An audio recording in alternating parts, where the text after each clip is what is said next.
দেশি তেলাপিয়া মাছের টেস্টই আলাদা, কিন্তু যদি এইভাবে রান্না করেন, এই মশলা দিয়ে আমি যেভাবে রান্না করেছি তার টেস্ট হবে দ্বিগুণ। তো চলুন দেখে নিই রান্নাটা কিভাবে করা যায়। নমস্কার, আমি শ্রেয়া, আমার চ্যানেলে সবাইকে স্বাগত।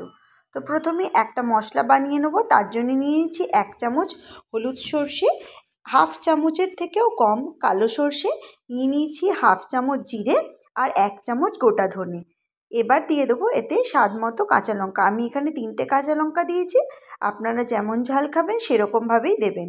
এখানে আমি দিয়ে দিচ্ছি কিছুটা নুন। এবার এই সব মশলাগুলোকে আমি মিক্সিতে পেস্ট করে নেব।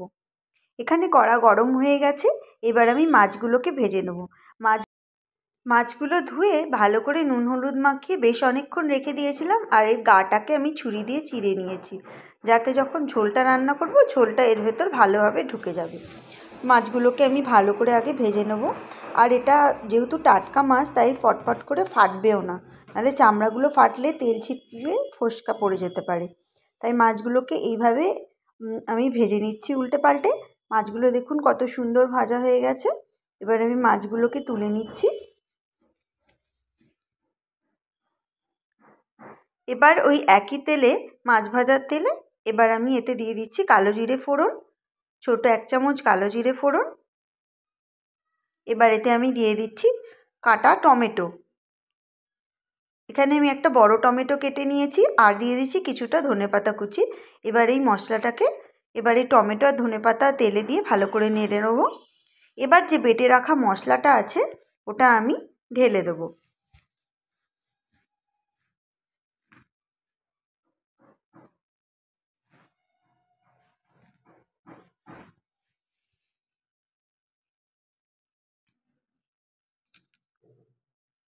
মশলাকে কিন্তু ভালো করে কষিয়ে নিতে হবে।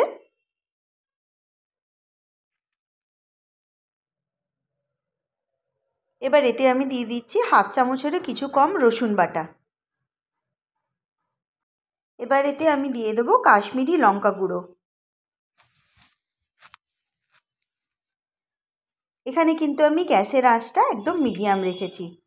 মিডিয়াম আছে যদি আপনারা মশলা কষান, তাহলে কিন্তু মশলাটা পুড়েও যাবে না, আর ভালো করে কষলে টেস্টও হবে দারুণ। এবার আমি দিয়ে দিয়েছি হলুদ গুঁড়ো আর কাশ্মীরি লঙ্কার গুঁড়ো। হলুদ গুঁড়ো সামান্য, কাশ্মীরি লঙ্কার গুঁড়ো একটু বেশি, হলুদ গুঁড়ো হাফ চামচ। এবার আমি বাটি ধোয়া যে জলটা আছে দিয়ে দিলাম। মশলার বাটি ধোয়া জলটা দিয়ে ভালো করে আমি মশলাটাকে কষিয়ে নেবো যতক্ষণ না তেল ছেড়ে যায়। এখানে আমি দিয়ে দিলাম নুন। নুনটা যে যেরকম খান সেই রকমভাবে দেবেন। নুনটা একটু বুঝিয়ে দেবেন, কারণ মশলা যেটা বেটেছিলাম ওতেও নুন দেওয়া ছিল। মশলাটা সুন্দর তেল ছেড়ে এসেছে, এবার এতে আমি দিয়ে দিচ্ছি জল।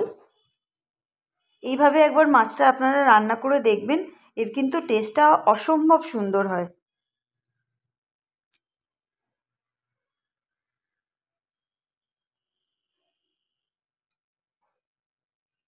ঝোলটা হালকা ফুটো ফুটো হয়ে এসছে।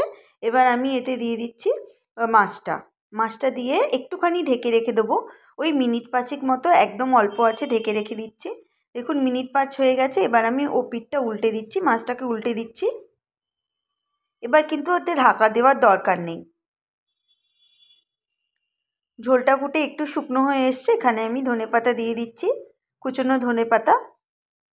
ঠিক যেভাবে রান্না করলাম এইভাবে একবার রান্না করে দেখবেন, অসাধারণ টেস্ট হয়। ব্যাস, রান্নাটা আমার শেষ।